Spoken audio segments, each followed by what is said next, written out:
Hi everyone. I'm gonna talk about a topic that's important in the social media world, and that is knowing your platform. So like a lot of people, who start like accounts on these platforms, so like TikTok, Twitter, Instagram, Facebook, YouTube. They're not really familiar with the different ways that you can use the apps in order to gain the following that you need to be successful on them. So, like, I'm not a professional and I'm not going to be like, "Oh my god, here's what got me success," but I'm just going to kind of talk about what I know that has helped me and kind of give advice on how that can help you. Because, gaining a following and gaining, people on your platform takes time and it takes patience. It will not happen overnight. It's not, this overnight thing where you're just going to gain 4 million followers and like all that.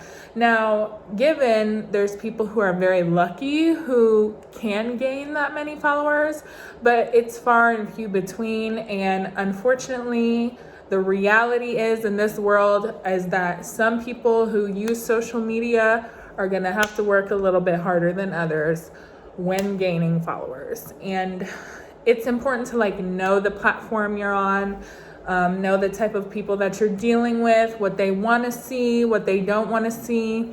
And a lot of the times in certain social media posts, they're going to give you feedback or give you like a little poll to answer. I know that in my YouTube shorts, I'm always asked, "Did you like the last video?" And I'll either put yes or no if I didn't. So a lot of the times, like, your social media feed is going to ask you like what you know and what you don't know, and what you want and what you don't want. So in a way, like, you'll already kind of have a head start with that stuff, but I'm just here to talk about like ways to like gain success on your platform and all that, and kind of gain a following and grow your social media and each platform and like how to grow it and to get lots of people on it.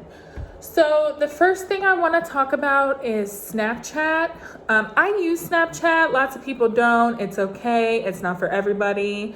You don't have to use it, but I use it. And if you plan on ever using it, I think like for me personally, short snaps, the little videos and pictures you upload to Snapchat, those are snaps.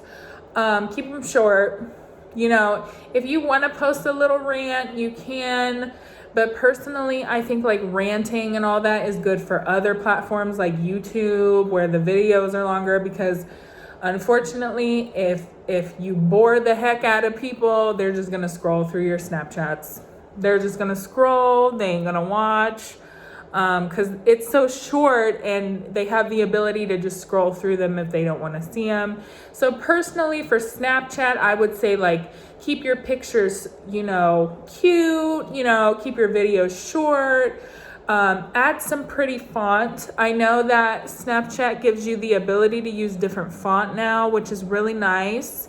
And it can allow you to make your posts really pretty and cute, because nobody wants to look at anything boring, let's just be honest.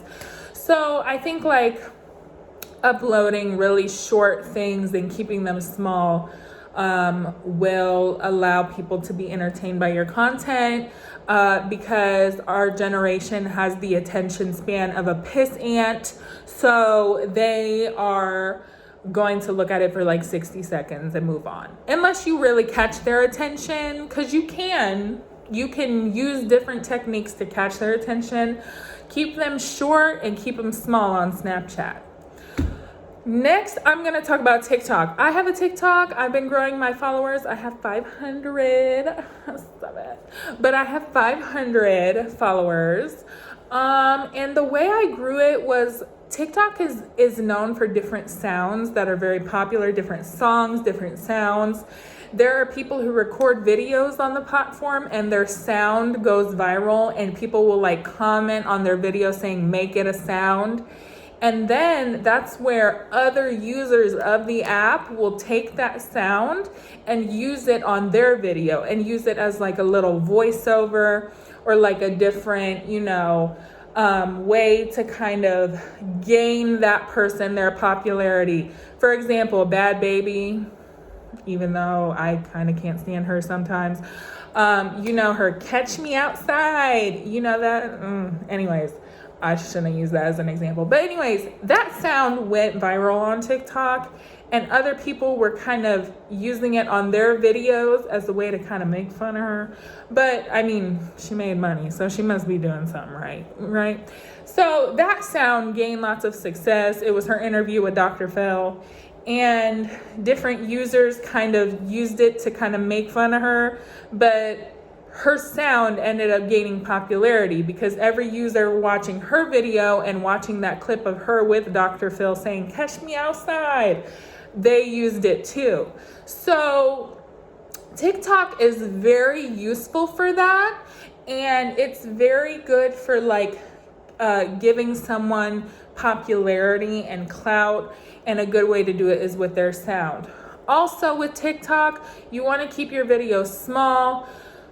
You can make them long. I think a lot of the videos that are longer on the TikTok platform are very dramatic, and it's a lot of drama, the Karens and grocery stores and stuff. That stuff, those long videos tend to gain more attention because unfortunately we love drama when it's not happening to us. I'm just being realistic. And those are the videos on that platform that tend to gain a lot of attention. However, if you want to take little selfies or videos, keep them small, keep them short, put a cute little caption, dance videos. There's also different dances with different, sounds. There's remixes of songs people use on their video. Some people tend to overuse certain sounds. They go a little overboard with that. But yeah, so basically just use different sounds, Also, TikTok tends to put you in the algorithm if you use a song that's popular and trendy. Unfortunately, if you use Lil Wayne's song, one of Lil Wayne's songs from like way back then, and it's not popular now, your video isn't going to gain very many followers or likes. So I think like the purpose of like TikTok is kind of like to use stuff that's in or trendy. So just kind of doing that is really smart and helpful, and it will allow you to gain a good following. But yeah, so keeping it small and short. You can use captions, you can put little story times on there. But I think for me, what's gained me some success is kind of keeping them short and sweet, So just kind of doing that will help you. Next, we are going to move on to Twitter. I have not used Twitter that much. I'm going to be very honest with you. I have not used Twitter that much.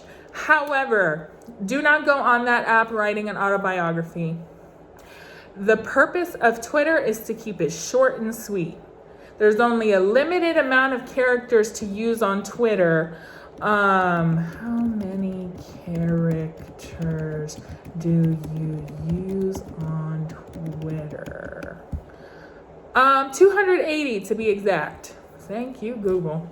280 characters to be exact is your limit on Twitter. Keep it small.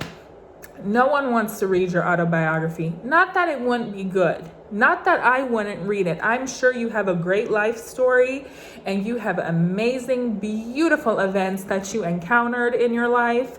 However, Twitter, keep it short. Keep it short. Keep it small. Twitter got very popular these past couple of years with certain people. Cheeto Man. If you know, you know. Anyways, but yeah, so Twitter, like, it's a good place to like kind of put a short little caption. Like, you could put like out with the girls today, blah blah blah, and put a cute little photo. I personally wouldn't overdo it with the photos on Twitter because that's not really what it's made for and used for. But Twitter is kind of a good way to keep it short and sweet. And those are the posts that I have seen, because again, I'm not a very large user of Twitter, but those are the posts that I have seen that have gained a lot of success. Because again, like, don't make it too long. Don't make it too long. Keep it short. You want to make it long, that's totally fine. If you want to talk about something going on in world news or something, you can, I'm sure, like, because again, current events are very trendy and popular. But I mean, I think if you're just wanting to post about everyday life and things on Twitter, keep it short and sweet. Don't go overboard. We don't need to know your life story. Anyways. But yeah, next we have YouTube. YouTube. I've only uploaded a couple videos on YouTube. It is meant for like longer videos and stuff. I know people who are like families who have just had kids or had families post on there, and they'll like caption their video hospital vlog, and it'll be like a vlog of them just giving birth to their child and how they're like going on about the situation. So the purpose of YouTube is to kind of really like, you know, get to know the person a little more in a deeper light, because that'll allow you to really go into their life and get to know them better. And your videos can be a lot longer than other platforms. And I plan on kind of getting into YouTube in the near future too. So I would say YouTube, you just have to know your audience. You have to know the kind of videos you want. If you want to be like a shopper, like go shopping or something and post about the things you buy, maybe your audience would be, you know, young girls who like to go out and shop and do their hair, makeup and stuff like that. If you're posting about your family or just giving birth to your child or something, your audience is going to be more, you know, new moms who are just getting to know the process of having a kid and all that. So basically, YouTube is just very good for going into that great detail and getting to know those, you know, your audience, depending on what they want to see and what they want to go on about in your life. And lastly, Instagram.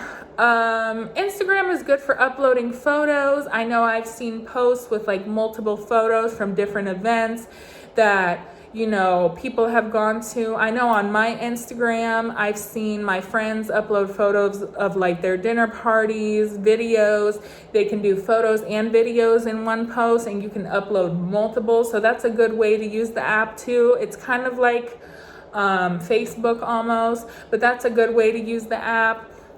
And then Instagram is also good for going live, which is also what I meant to talk about in TikTok too. TikTok is also good for going live, but Instagram also has the live feature too, and it's a little bit similar to TikTok, only Instagram's a little bit more well-known for photos and TikTok is a little bit more well-known for videos.